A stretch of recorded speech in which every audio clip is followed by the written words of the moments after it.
My mother is a French-speaking woman, and my grandmother, when she escaped from Poland and from area of Ukraine, then she moved in 70s to France, to Paris.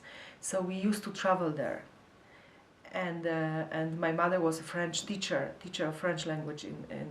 So the teachers and other French people, they used to come to us.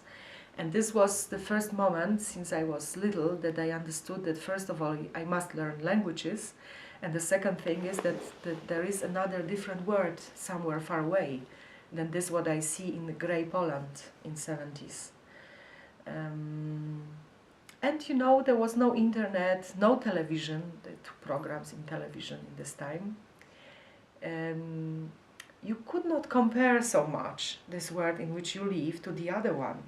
There were some informations that it's looking different, but for me as a child, I mean, I had luck because there was no war, yeah.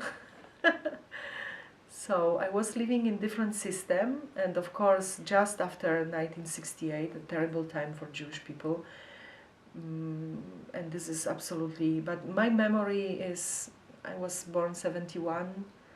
So my memory starts really about 1980.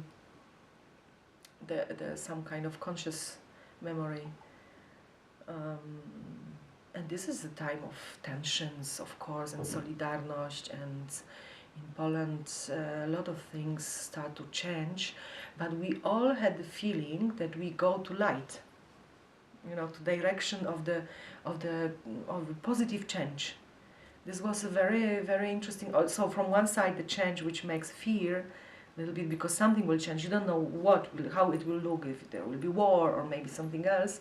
But from the other side, this feeling, at least we can start to talk and say what we think, and not all the time, you know, whispering somewhere and on cachet listening the Radio Wolna through Free Europe, yeah. So it was a time of big optimism, the 80s. Even if it's with a strong fear. I remember this time as a exciting optimism.